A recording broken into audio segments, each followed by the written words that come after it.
I grew up in Atlanta, Georgia. Grew up off of Metropolitan, Deal Avenue. I'm from Deal Avenue. You feel me? After that, I went to Brown Middle School. Okay. For a year. Then my mom moved to Cleveland Avenue. I went to Crawford Long Middle School for 7th to 8th grade school year. And then we had, after that, I went to South Atlanta High School. So basically, ever since my mother had moved on Cleveland, that's like the area that I've been sticking around in, like Cleveland Avenue area. Now, what was it like for you growing up in Atlanta? Can you paint that picture for us? I mean, you kind of detailed what parts of the area you moved into and went to school, but just as far as that, like, just paint that picture for us. What was it like for you growing up in those different areas? I mean, you know, I was the new kid on the block. I went from over there at first, you know. They took me in, you know. My partner, they took me in. Other than that, I want to say me growing up on Cleveland, like how I came up, I want to say it was hard, but I think that was like me having to show everybody around me that shit, I ain't no hoe, you feel me? That's what come with this shit. So I wouldn't say it was too hard. I want to say I grew up normal, like that's what you're gonna go through out here in these streets when you out here. So that's exactly what I went through, yeah, for sure. That's how I was raised.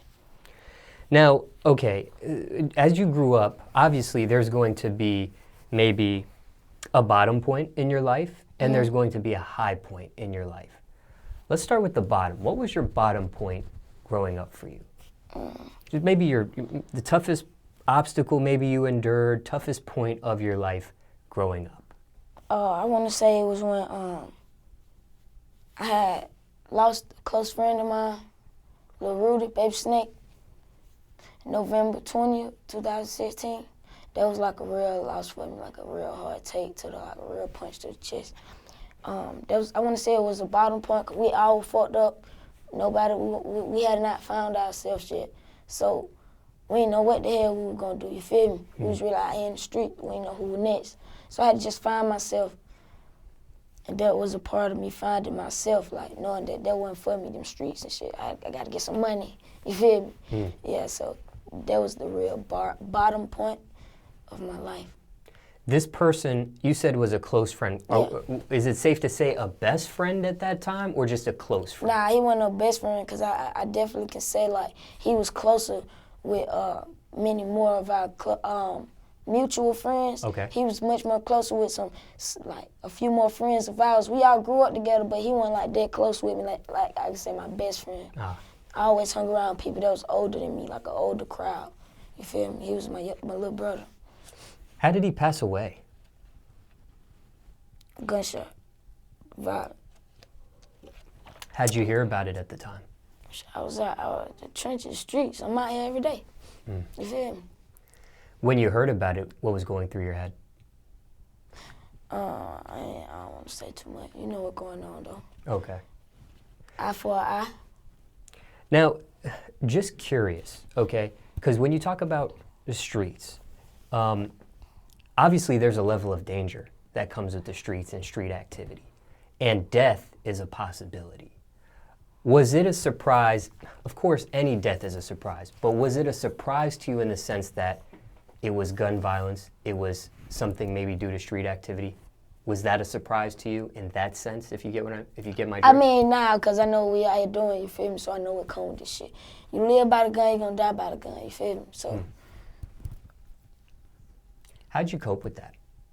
It was fucked up shit. I mean, it was really like breathtaking. It was really like fucked up. It hurt the whole hood, you feel me? Like everybody was affected by that loss, no cap. Have you mentioned him in your music before? For sure, long live the baby. We living like the baby.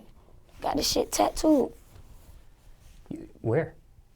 Got this shit tattooed. Right on your arm. Can you show? It's off camera the way you're sitting. Got this shit tattooed. Ah, yeah, there it is. How soon after his death did you get that tattoo? Shit, I want to say like the same month. Yeah, I want to say the same month. You have mentioned him in your music. Ever made a song about him? No, I have not made a song yet to make a song about him, like just about him. Nah. Got you. Just curious. Did he rap also as well? Yes, he definitely did. Baby Snake, yeah, for sure. Is there any like unreleased music with you guys? Just curious. We don't have any unreleased music, but we definitely got music out right now. Together, that's out already. Yeah, Slime Season, produced by Brodinski and Drug Money. Featured the whole young crew, whole gang. Go get that. Now, you mentioned you were in the streets. Sounds like you were there pretty young.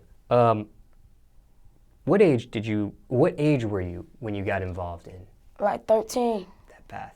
Yeah, 'cause I was smoking weed at 13. Like, I was smoking. Yeah. I've been out here for a minute. That's why I don't. That's why you don't see me hanging with me. Like, that's what. Yeah. I've been out here for a minute. Can you describe what type of street activity you got into around that age? I was out here going with the flow, doing whatever the people was around me doing. You feel me? Trying to get some money. That's all my mind was set on. A bag, no cap. Back then, when you did do that path, was there another route you could have chosen? Did you have to take that path? Thinking back, reflecting. For me to have just sat on my ass and not have done anything, I think that would have just like really showed that I was a slouch. I was always, I still am ambitious. Anything I want, I'm trying my best to go get it. You feel me? So school was an alternative, but I was still going to school at the same time. I never let the streets throw me off my pivot. You feel what I'm saying?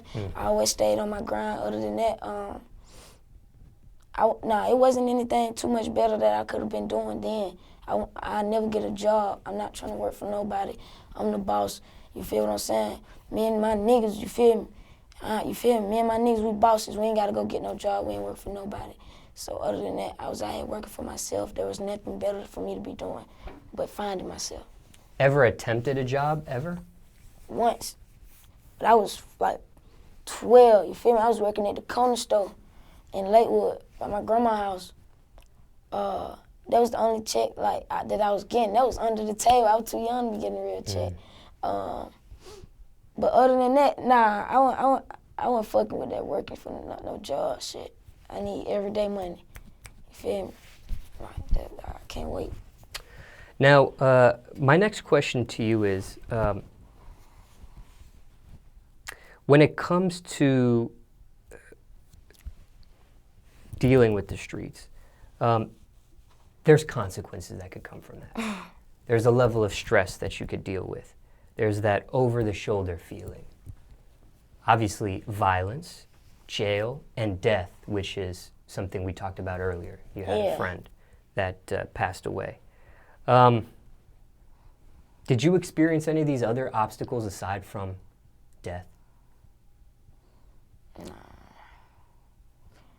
I'm a businessman, so. Did you know this stuff from the jump? These types of things? Yeah, my uncle always been out here. Like I was, for me to repeat myself and say I always have hung around people that's older than me. By that being said, I want to say I definitely learned from their mistakes. It was a lot of stuff that I wasn't doing. It's a lot of stuff I still won't do to this day because I saw the consequences or the effect that it had on the people that I hung around and I love.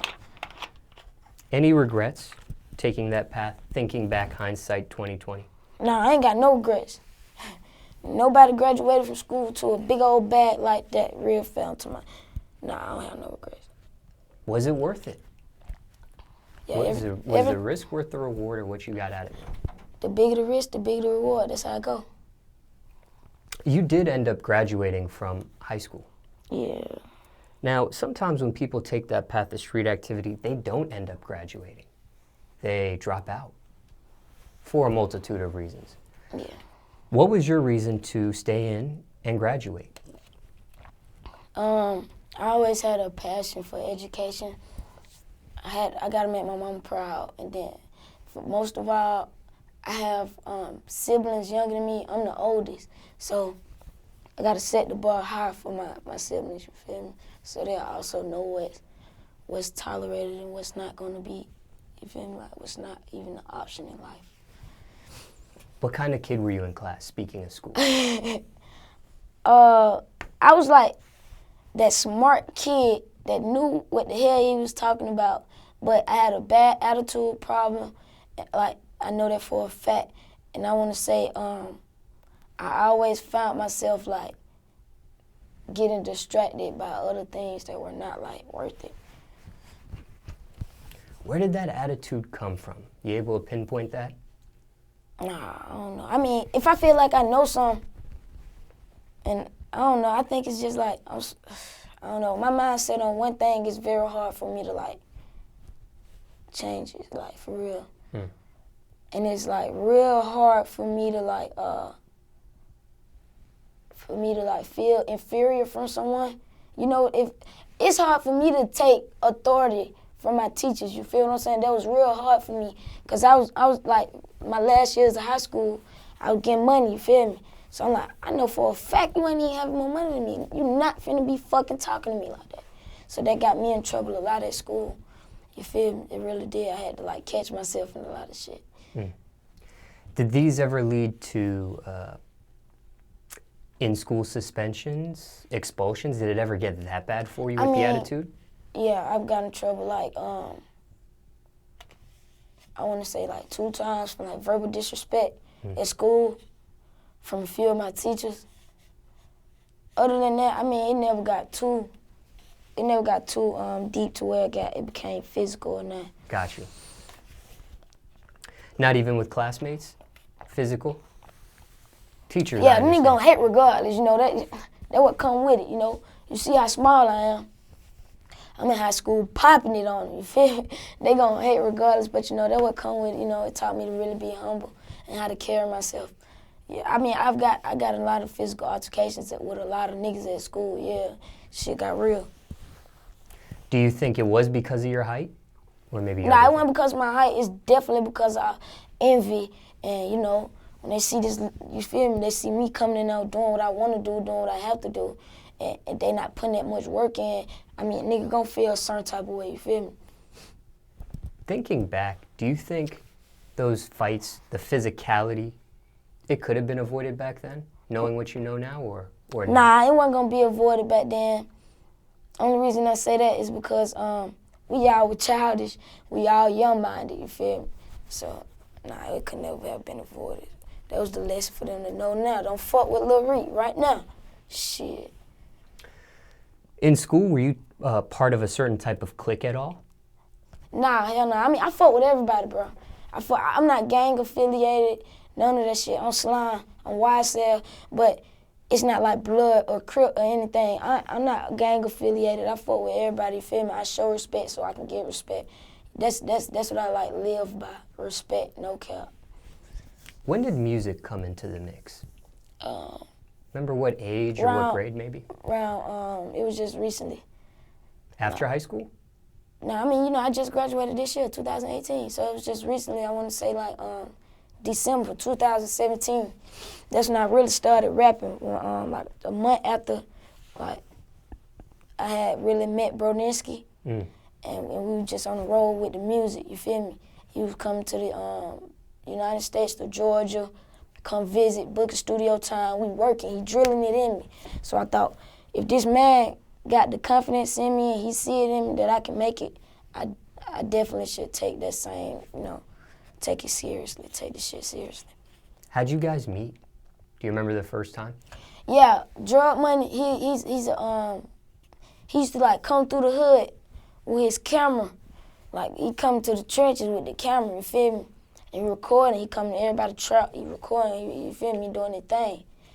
And one day, he had hit me, he like, shit, I got this producer from Paris, his name is Brodinsky. He wants to work with you. But I'm like, shit, boy, I ain't got no money, no weed, no nothing. I'm not going to the studio, you feel me? And I eventually, like, caught on to the wave after my peers, like, my J, Slime Like Shouty, and Rudy. The Rudy, them, Twin, 10 O'Clock, everybody had started, like, fucking with Brodinsky way before me. And I had, like, followed the trail, which, like, definitely paid off. So while you were in school, you never took classes like band or chorus or anything like that? Nah. I took law. I went to law and social justice. Ever freestyled back then in school, just like even for fun? I mean, you know, in high school, we used to do like the ciphers where we join each other. I used to do that shit for sure. I definitely used to do that. Yeah, I used to do that. I never took it seriously though. Did you win more, lose more, break even when you guys were doing that? I don't even remember. I wasn't taking that shit serious. We were doing it for fun, joining and shit. Ever did talent shows growing up? Nope. I had a plan to do it 11th grade school year, but I had got kicked out of school. Had to go to an alternative school. So I wasn't able to like really pursue that little goal. I wasn't able to do that. What were you kicked out for back then? Some bullshit. Some real bullshit, me being naive. Ever get into sports at all? Nope. I ain't played no sport. No sports. Not interested? No. Yeah, I was on the swim team, but you know, that shit was a little hectic. I couldn't keep doing that. Nah, I wasn't fucking with those sports. I was like a real like academics guy, like scholar, like no care, I swear. I had a real passion for like history. What about superlatives? You know, when you get the yearbook at the end of the year, they give out these awards like most likely to succeed, best dressed, biggest flirt, stuff like that, all kinds of awards. Did you ever get one? I didn't graduate from the high school that I went to in my 9th, 10th, and 11th grade school year. I didn't graduate from that school. So for me to say that I have got one, I don't even think I was in that yearbook, bro. You feel me? I went 12th grade, I graduated from a private school, Life Christian Academy. I see. That was after... Yeah, that was after me coming back from the alternative school, and my credits was fucked up at the public school, so I had to get a transfer. I see. So I'd be able to graduate on time. Now, was that tough for you adjusting to a new school? Hell yeah, it was tough. But then again, you know, they are a bit more lenient on certain things. You feel what I'm saying? Then they class is not as big because not everybody can pay for the education. So, you know, it was crazy. I ain't gonna lie to you. It was life-changing, but then again, I think it impacted me more for the like positives, right? You feel me? Let's say somebody's watching this, right? And maybe they're a kid that's just transferred to a new school. Now they're a small fish in a big pond, where maybe they were a big fish in a small pond. Yeah. Any advice? I mean, circumstances could be different for everybody, but any advice somebody transferring to a new school being the new kid? I want to say keep your composure, you know, because people are going to push your buttons. You feel what I'm saying? Just by you being the new guy, shit, you got to keep your eyes open. You know, you're going to have all the holes. Like, you're going to be the new face. You feel what I'm saying? So, I mean, I just want to say, like, pick good friends. Make wise decisions. Don't get caught up around the wrong people because it's real easy to get caught up around the wrong people that you don't know. You feel me? And also, too, give me one more piece of advice as well. Now, you did do street activity while you were in school. You were 1 foot in, 1 foot out. Yeah. Maybe there's a kid in this aspect watching this interview, and maybe they're in a similar situation. 1 foot in, 1 foot out. And again, circumstances could be different for everybody. Any advice for a kid going through that? I mean, it was very overwhelming at times. That any advice that I'd be able to give you is, you know, take school seriously, because if you know your career is not promising, school is definitely going to be there on the backhand. And either way it go, even, you know, school is, you need education regardless. It's a solid foundation of everything, so you'll know the ins and outs of the basics. If you in the same situation that I was just in, leaving the studio at 7, got to be at school like 8:30, I want to say, you know, you gotta roll with that shit, man. Roll with the punches, you know, stick to the flow. It's definitely gonna pay off though, for sure. It's definitely gonna pay off. For sure, it's gonna pay off. That's all the advice I got, 'cause that shit ain't that hard, you know. Just be you. You did speak about the importance of education. After you graduated high school, well, the private school, I should say, to be specific, when you graduated that, Was there any thought on furthering your education? Yeah. I still got plans on going to school. Yeah, for sure. I'm definitely going to be pursuing a degree. Technical school, community college, university? Business. I'm going to business school. I'm going to school to pursue a degree for my business. Associates in business. I want to do like online courses. I already got that made. I already got my mind set on that. Have you chosen the school yet? No, I have not chosen. I'm yet to choose a school. So I got to get my life together first. I'm not all the way situated yet. I see. You're in transit at this point. Yeah. Now, as far as your upbringing, you did mention some siblings, and we'll talk about that in a second. But as far as your parents, did you have both parents in your life? Yeah. They weren't together, but yeah, I had both parents in my life. I ain't even gonna lie to you. Yeah, I did. Like, our middle school, all like fourth grade, from elementary school to like 6th grade, I was staying with my father, like my daddy and my grandma. Okay. And then 7th grade through like the rest of high school, I was staying with my mama. So yeah, I had both parents in my life at the same time, like co-parenting me and my sister. Now, how did that separation affect you? It didn't. It didn't affect me in no negative way, of course. No, it didn't. It didn't. I can't really say. I don't know. Good terms with both parents today? Yeah. I mean, shit. Yeah. Everybody good. Now, I don't know if you can provide any further advice here, but let's say there's somebody going through and dealing with the motions of a separation of their parents. Any advice on that end? I don't know what to tell you, kid. Shit, I do not know what to tell you. It was hard enough going through what I went through. I do not know what to tell you, Yeah, I can't give you no advice on that because I do not know what the next man is going through. I don't know. I can't say. And just curious, taking a step back, how young were you when your parents actually separated? I don't remember when they actually separated physically. I don't know. I honestly don't. I don't know. Pretty young, if so. Yeah, like elementary school. Now, again, you did mention some siblings here. Anybody else in your family do music aside yourself, or just you?